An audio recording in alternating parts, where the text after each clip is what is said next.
wantoota umurii namaa gabaabsuu danda'an sagal isinitti hima. Wantoota umurii namaa gabaabsuu danda'an. Viidiyoon kun immoo namoota umurii kamirrayyuu jiraniif ni fayyada. Ijoollummaas dargaggummaarras akkas ga'eessarras warra jiraniifis ni fayyada. Sababiin isaa wantoota kana yoo beeknee ofirraa ittisuu fi hir'isuu dandeenya. Umurii kan namaaf kennu Waaqayyoodha. Garuu namni gahee isaa bahachuu qaba. Inni tokkoffaa fi inni olaanaani maalidhaa? Kan umurii namaa gabaabsan keessaa tamboo aarsuu yookaan tamboo xuuxuudha. Tamboo xuuxuun rakkina hedduu faana wal qabachuu danda'a. Kan akka dhibee onnee, dhibee sombaa, kaansarii tokko faana, akkasumas immoo dhiibbaa dhiigaa faana, dhibee sukkaaraa ol kaasu faana illee wal qabachuu danda'a jechuudha. Kanaaf namoonni tamboo aarsanii kaansarii sombaatiin qabamuu danda'u, dhukkuba onnee, dhukkuba dhiibbaa dhiigaatiin carraan qabamuu isaanii namoota warra kaanirraa ni baay'ata jechuudha. Ol ka'a carraan dhukkuba kanaan qabamuu isaanii. Kanaaf tamboo yoo aarsina ta'e tamboo aarsuu dhiisuu qabna jechuudha. Warri hagarraatti subscribe gochuun maatii keenyatti hin dabalamne subscribe godhaatii maatii keenyatti dabalamaan affeerraa keenya waa'ee fayyaa karaa chaanaalii kanaa darbu hordofuufis ta'ee viidiyoo nuti hojjennu simbira akka ga'u gochuuf subscribe gochuun maatii keenyatti daama. Inni lammaffaanii alkooliidha. Alkooliin isii dhukkuba hedduu nutti fiduu danda'a, dhukkuba hedduus nutti cimsuu danda'a. Fakkeenyaaf dhukkuba tiruu nutti fiduu danda'a. Alkooliin diina tiruuti. Kanaaf namoonni alkoolii hedduminaan fayyadamtan biiraas haa ta'u, araqees haa ta'u, wantoota aadaatiin qophaa'anis haa ta'u, warri baay'inaan fayyadamtan maal gochuu qabdu? Alkooliirraas of qusachuu qabdu jechuudha. Inni gara biraanii dhiphina hamaa. Dhiphinni hamaanis umurii keenya gabaabsa. Dhukkuba tokko nutti cimsuu danda'a. Akkasumas immoo hirriba dhorkuu danda'a.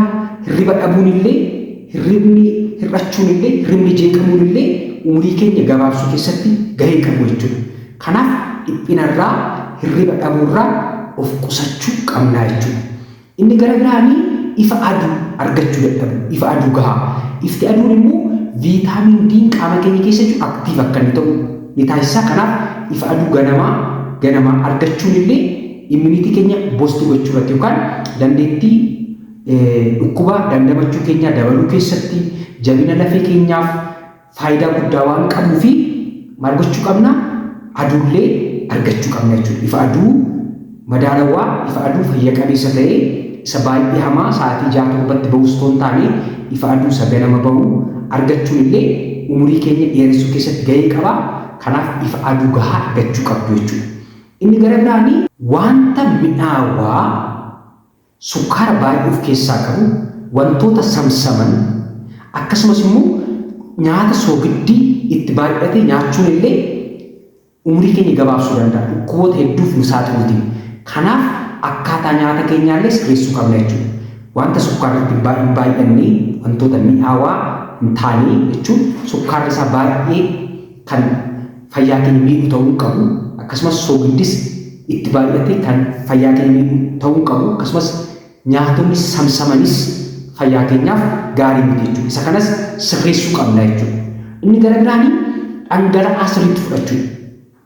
Bishaan sirriitti fudhachuu. Kun immoo toksinii wanta ta'an wantoota xuraawaa ta'an qaama keenya keessaa baasuu waan gargaaruu fi dhangala'aa sirriitti fudhachuu qabna jechuudha.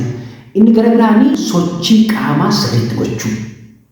Sochii qaamaa sirriitti gochuunis gahee guddaa qaba jechuudha. Dhukkuboota hedduu hir'isuu keessatti gahee qaba. Kanaaf sochii qaamaa gochuus waan part of our life gochuu qabna jechuudha. Sochii qaamaa gochuu qabna jechuudha. Inni gara biraanii unprotected sexual intercourse. Kana jechuun walquunnamtii saalaa of eeggannoo hin qabne gochuu hin qabne jechuudha. Dhukkuboonni hedduun karaa isaan darbuu waan danda'anii fi walquunnamtii saalaafis of eeggannoo gochuu qabna jechuudha. Dhukkuboota hedduutiin qabamuu dandeenya karaa walquunnamtii saalaa. Kanaaf of eeggannoo gochuun baay'ee barbaachisaadha jechuudha. Inni gara biraan dhukkuboota tokko yoo qabaanne kan akka dhiibbaa dhiigaa, dhibee sukkaaraa, dhibee kalee, dhibee tiruu, dhibee infekshinii tokko kan akka vaayirasiitu HIV wantoonni kun yoo jiraatan dhukkuba kamiyyuu qabaanne kontirool gochuu qabna, to'achuu qabna jechuudha. Hordoffii gochuutiin qoricha isaanii barbaachisu hakiima keezii isaa ilaaluu danda'u biratti ilaalamuuf hordoffii gochuutiin dhukkuba yoo qabaannes to'achuu qabna jechuudha. Wantoota kana gochuutiin umurii nu gabaabbachuu ittisuu fi hir'isuu dandeenya jechuudha. Walumaa galatti araada kan qabdanii araada kamirraayyuu bilisa ta'uu qabdu, sochii qaamaa gochuu qabdu, nyaata madaalawaa argachuu qabdu, akkasumas ifa aduu fayya qabeessaaf madaalawaa argachuu qabdu. Inni gara biraan immoo dhiphinarraas firii ta'uu qabdu. Wantoota kana gochuutiin umuriin keenya akka hin gabaabbanne gochuu ni dandeenya. Umuriin kennaa Waaqayyo ta'eetoo jiru akka namaatti immoo wantoota kana sirreessuu nurraa eegaman siniin jedha. Kan waliin turtan Dr. Yoon Bashaanaati. Viidiyoo kana yoo jaallattan laayik godhaa. Ammas maatii keenyatti warri hin daamne sabskiraayib gochuu gara maatii keenyaatti ilaamaa siniin jenna. Galatoomaa lafa nagaa bulaa.